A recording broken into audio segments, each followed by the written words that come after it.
Hello and welcome to helpyourmath.com. In this video, we're going to look at solving icky or logarithmic equations using the method of your choice. And now's a good time, if you don't already have a scientific calculator handy, to go find one. A scientific calculator is one step up from a four-function calculator, but one step down from a graphing calculator. We don't need a graphing calculator for what we're doing. You just want to make sure that you have the log button or the natural log button or both on your calculator. Okay, let's talk about some strategies that we might use when solving logarithmic equations. So there's four very common properties that we might use. The first one is the one-to-one property, which just says if we have log base b of x equals log base b of y, so notice the bases are equal, then that means that the arguments must also be equal for this to be a true equation. So if we have the same base, then we can just set the arguments equal to each other. Then there's the change of base formula, which says if we have log base a of b, we could rewrite that as log base n of b over log base n of a. Now, we like this one because here, the a could be anything. It could be 2, it could be 17, it could be a half, none of which are on our scientific calculators. But log base n, depending on which n we use, if we choose to use 10, then that's just that log button that we see. So we have log of b over log of a. Or you could choose the natural log, which is the ln. We could have ln of b over ln of a. And all of these would be equal to each other. And that allows us to be able to plug things into our calculator. So that's change of base. Something else we might do is the fact that logarithms are exponents. We can take our logarithmic equation and write it as an exponential equation by using that definition of logarithm. The base to the power is equal to the argument. So b to the y is equal to x. And last strategy on this page is that we could turn both sides into exponents of a common base.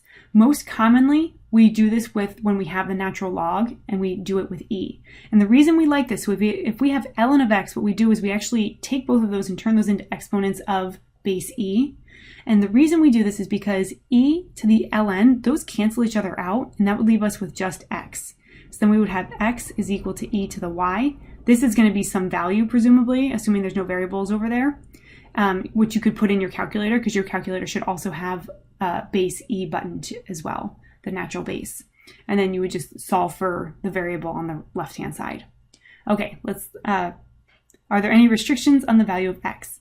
Well, what we're talking about here is we're talking about bases that must be non-negative, and they cannot be zero either. So we have positive bases, and if we have a positive base, if we raise a positive number to any power, no matter whether it's positive, negative, zero, those powers will all be positive as well. So are there restrictions on x? Yes. X will be greater than 0. It must be greater than 0.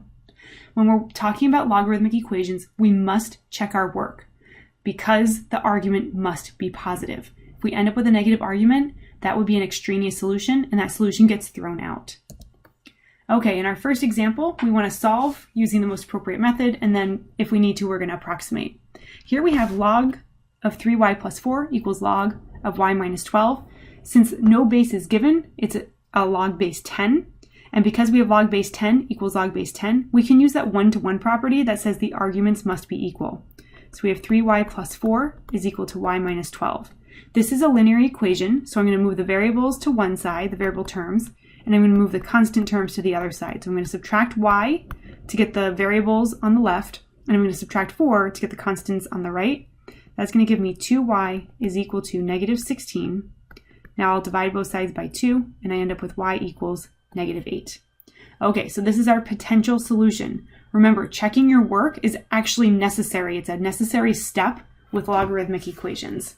So now we need to make sure that y equals negative 8 is in fact a solution. So we're going to check it by plugging it in. When I plug it into the left-hand side, I get log of 3 times negative 8 plus 4. This would be negative 24, and negative 24 plus 4 is negative 20. Wait a minute. Didn't I just say that the argument had to be positive, right? This is log base 10. I can't raise 10 to any power and get negative 20 as my result. This is no good, which indicates to us that negative 8 is not a solution, and that was the only possible solution. So right off the bat, we have a no solution situation. But this is just to show how important it is that we check our work. We have no solution here. You can write it like that. You could write it like this, however you want to indicate, whoops, that didn't quite work. Okay, how about this example? We have ln of c minus ln of c plus 1 is equal to 2. The first thing, I want to get the natural logs together. Since it's subtraction, that indicates we're going to have a fraction. So we're going to have the natural log of c over c plus 1 is equal to 2. And here's where we have the two choices. So we could either write it in exponential form, or we could have those both be exponents of something base e. And I'll go through both of them so you can see how similar they actually are. If we use the property that says we can take this and put it into exponential form by saying b to the y is equal to x, what that would do is that would be our bases. When we have natural log, that's base e, that's log of base e, is equal to, squared, is equal to c over c plus 1. Now, e squared is some number. E is a button on your calculator. If you want to go ahead and figure that value out now, you can. I'm going to wait because I always like to keep things exact for as long as possible. Okay, so now what? I need to figure out the value of c. Well, I need to get c out of the denominator, so I'm going to multiply both sides by c plus 1. And then on this side, I'm going to distribute my e squared. So I get e squared times c plus e squared. Here, the c plus 1's cancel, and we have just c. Now what I want to do is I want to get any term with a c to one side of the equation and any term without a c to the other. Since there's a c by itself over here, I'm going to subtract e squared times c from both sides. And that's going to give me e squared is equal to c minus e squared times c. Now, why did I get all those c's together? Because now I can factor out a common factor of c. That's going to leave me with 1 minus e squared. I can divide both sides by 1 minus e squared. All right, we're there. We're in the final step. If you want to keep your answer exact, you can leave it like this, e squared over 1 minus e squared.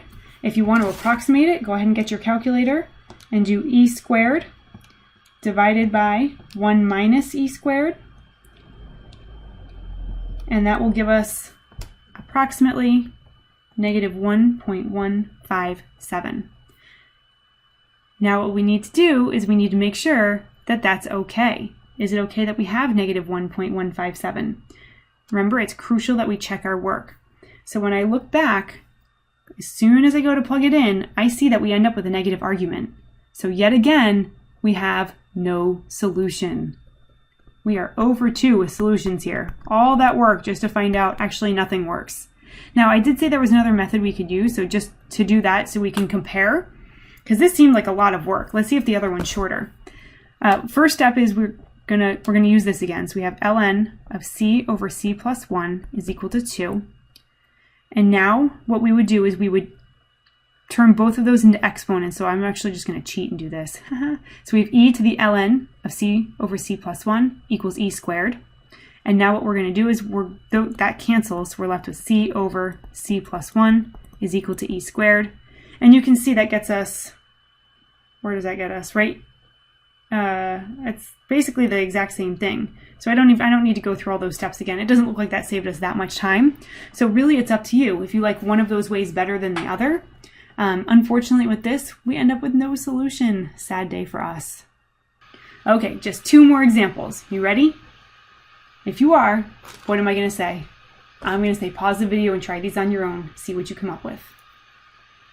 All right, in our first one, we have the same base, so I'm going to rewrite these so that it's just one logarithm, log base 3, and we have x plus 3 times x minus 5 is equal to 2. If you want to clean up the argument, you can. If you want to wait, you can do that too. I'm going to put this in exponential form, so that's going to be the base to the power is equal to the argument. And we're going to clean up both sides. 3 squared is 9. Over here, we're going to have x squared. I'm just going to save space because I generally run out of space. This is going to be minus 2x minus 15. This is a quadratic, so we're going to set it equal to 0 by subtracting 9 from both sides. X squared minus 2x minus 24. Now we're going to hope that it's factorable because it's going to be really hard if it's not. Target product is 24. Target product is negative 24. Target sum is negative 2. That would be negative 6 and positive 4. Then we set each factor equal to 0. If x minus 6 is equal to 0, then x equals 6. If x plus 4 is equal to 0, then x equals negative 4. Now we want to check both of these to make sure they really are solutions and we don't have any extraneous. just, right off the bat, I see this -4. We're going to have an issue right here. -4 minus 5 is -9. Uh-oh, -9. We can't have a negative argument by -4. Okay, so -4 is out because it ended up, actually both arguments are going to end up negative. Let's check with 6. So if we plug in 6 here, this would be 6 plus 3. We'd have log base 3 of 9 plus, if I plug in 6 here, this would be log base 3 of 1. Log base 3 of 9, so 3 to what power is 9? That's 2. 3 to what power is 1? That's 0. And we get 2 plus 0 is 2. So it checks out. Yay! We do have one solution. X is equal to 6. How about over here on the right? So we want to combine these into one logarithm. That would be log base 2 of x times 9 minus x is equal to 3. Now I'm going to put this in exponential form. 2 cubed is equal to x times 9 minus x. Cleaning up both sides, 2 cubed is 8. And then we have 9x minus x squared. Okay, I'm actually going to move everything to the left-hand side just so that my x squared becomes positive. So I'm going to subtract 9x and add x squared. A little sneaky, but I don't really want to deal with a negative x squared. So this just turns it positive. That's going to be x squared minus 9x plus 8 is equal to 0. And now we're going to hope that it's factorable. Target product is positive 8. Target sum is negative 9. That's x minus 8 times x minus 1. If x minus 8 is equal to 0, then x equals 8.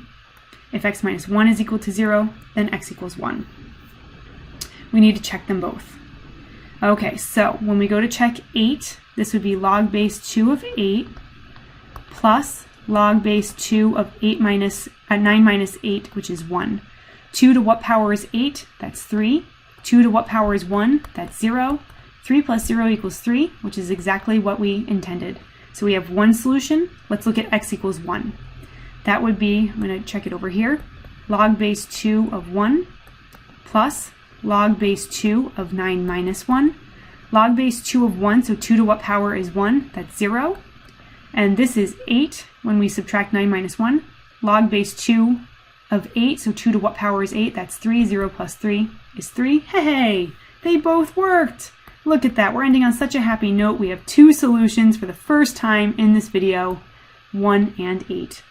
These have been examples of solving logarithmic equations. Thank you for bearing with me, and thank you for stopping by.